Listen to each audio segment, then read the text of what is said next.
ৰাজ্য চৰকাৰৰ লগতে মাননীয় বিভাগীয় মন্ত্ৰী ডাঙৰীয়াৰ ওপৰত অনুৰোধ জনাম যে অসমৰ অংগনবাড়ী ৱৰ্কাৰ হেল্পাৰসকলৰ দীৰ্ঘদিনীয়া যিটো দাবী সেই দাবীৰ ন্যায্যতা দিব লাগে, তেওঁলোকৰ মাননি বৃদ্ধি কৰিব লাগে। অংগনবাড়ী কৰ্মীসকলৰ যিখিনি অৱদান সেই অৱদান হিচাপে চৰকাৰৰ ফালৰ পৰা তেখেতসকলক যিখিনি মাননি দিয়া হয়, যোৱা 7টা বছৰ ধৰি অসমৰ কৰ্মীসকলক 6,500 টকা আৰু সহায়িকাসকলক 3,250 টকাকৈ দিয়ে আছে।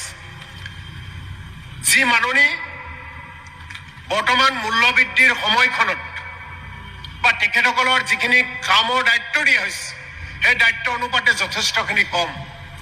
আজি বছৰ বছৰ ধৰি ৱৰ্কাৰ হেল্পাৰসকলে বিভিন্ন প্ৰতিবাদ কৰি আছে।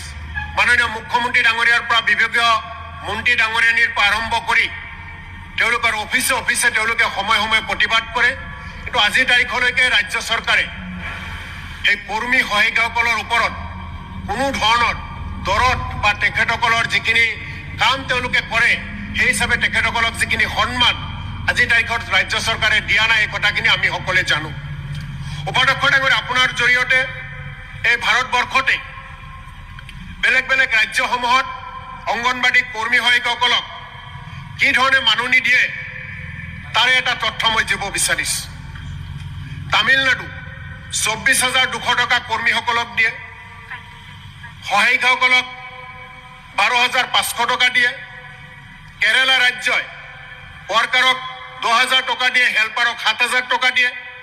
দিল্লীয়ে ৱৰ্কাৰক 12,720 টকা দিয়ে, হেল্পাৰক 6,810 টকা দিয়ে। মধ্যপ্ৰদেশ 10,000 টকা দিয়ে ৱৰ্কাৰক, 5,000 টকা দিয়ে হেল্পাৰক। গুজৰাট 10,000 টকা দিয়ে ৱৰ্কাৰক, 5,500 টকা দিয়ে হেল্পাৰক। হিমাচল প্ৰদেশ 9,100 টকা দিয়ে ৱৰ্কাৰক, 4,700 টকা দিয়ে হেল্পাৰক। ঝাৰখণ্ড 9,500 টকা দিয়ে ৱৰ্কাৰক, 6,700 টকা দিয়ে হেল্পাৰক। বেলেগ বেলেগ ৰাজ্যৰ আৰু উদাহৰণ দিব পাৰোঁ। মাননীয় মুখ্যমন্ত্ৰী ডাঙৰীয়া আৰু ৰাজ্য চৰকাৰে প্ৰতিটো মুহূৰ্ততে অসমত ভাৰতবৰ্ষৰ শ্ৰেষ্ঠ 5খন ৰাজ্যৰ তালিকাত লৈ যোৱাৰ কথা কয়। বেলেগ বেলেগ ৰাজ্যই যদি ৱৰ্কাৰ হেল্পাৰসকলক ইমান সুবিধা দিব পাৰে, ইমান মাননি দিব পাৰে, অসমে কিয় দিব নোৱাৰে?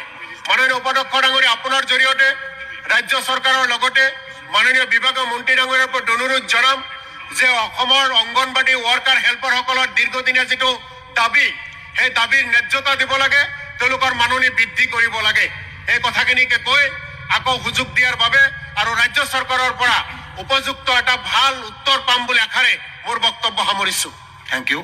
মাননীয় সদস্য মন্ত্ৰী মহোদয়ে ৰিকুৱেষ্ট কৰিছিল যে আপোনাৰ ৰিপ্লাইটো অহাকাইলৈ দিব, অহাকাইলৈ আপুনি ৰিপ্লাই